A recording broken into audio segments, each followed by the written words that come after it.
Hello bachcho, let's read this question. So the question says, how do increasing number of industries exert pressure on existing fresh water resources?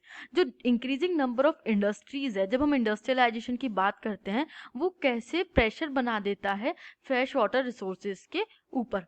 Let's see the key concept. Key concept is water composition of earth. Water composition on earth.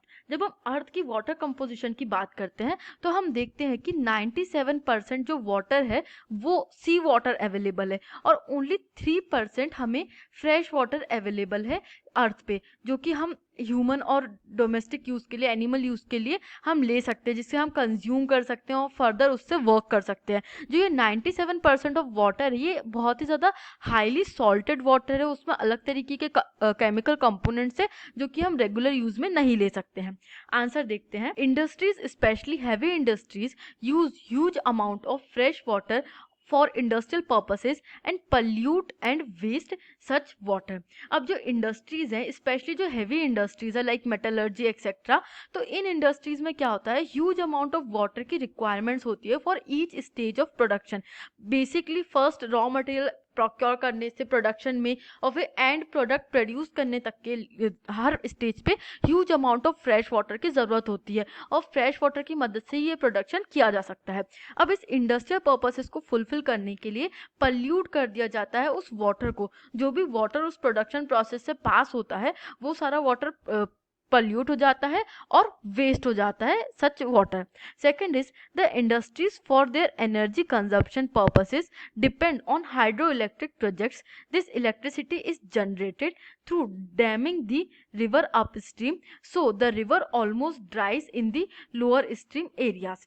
अब upstream और lower stream क्या है? For example कोई भी river अगर बह रही है तो जो अपर पार्ट रहेगा जहाँ से वो स्टार्ट हो रही है वहाँ से हम अपस्ट्रीम कहेंगे और जो लोअर पार्ट होगा उसे हम डाउन स्ट्रीम कहेंगे. For example this is the starting point of a river और यहाँ से रिवर ऐसे जा रही है. अब पानी का जो बहाव होता है, वाटर फ्लो होता है, वो हम कैसा देखते हैं, वो हायर एरिया से लोअर एरिया की तरफ जाता है. हम देखते हैं ना कि माउंटेन्स में से रिवर्स ओरिजिनेट होती हैं और ओशियन की तरफ जाती हैं. तो ओशियन क्या है, लो एरिया है वहाँ पे, और माउंटेन्स जो है वो हायर एरिया है, तो हायर एरिया से लो एरिया की तरफ जाती है. तो ये जो रिवर है ये भी ऐसा हायर एरिया से कैसे लो एरिया की तरफ जाएगी.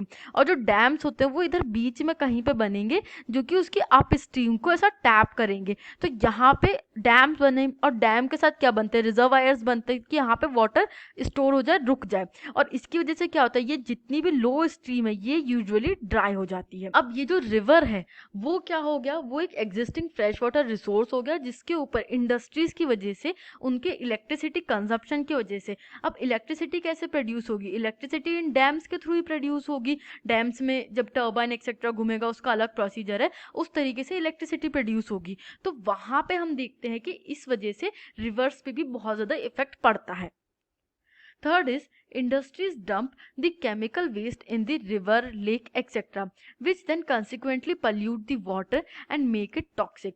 Chemicals from industries also contaminate the groundwater through seepage of industrial waste. So the increasing number of industries exert pressure on the existing freshwater resources.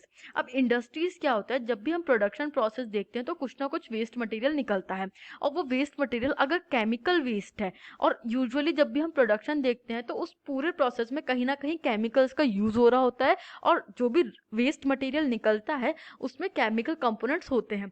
ये कंसिक्वेंटली पल्यूट कर देते हैं वाटर रिसोर्सेज को अगर वाटर रिसोर्सेज में directly dump किए जाए, और अगर वाटर रिसोर्सेज में भी डंप नहीं करते हैं, सॉइल में, लैंड में या लैंडफिल्स पे कहीं और डंप करते हैं, तो सीपेज के थ्रू अगर आपने सॉइल पे डंप किया तो उसमें जो केमिकल्स है वो सीप डाउन करेंगे और ग्राउंड वाटर को भी फर्दर कंटेमिनेट करेंगे. और इस वजह से हम देखते हैं कि लार्ज नंबर ऑफ इंडस्ट्रीज, जितनी ज़्यादा इंडस्ट्रीज बढ़ रही हैं, इंक्रीज हो रही हैं, उतना ही ज़्यादा प्रेशर बढ़ रहा है एग्जिस्टिंग फ्रेश वाटर रिसोर्सेज पे.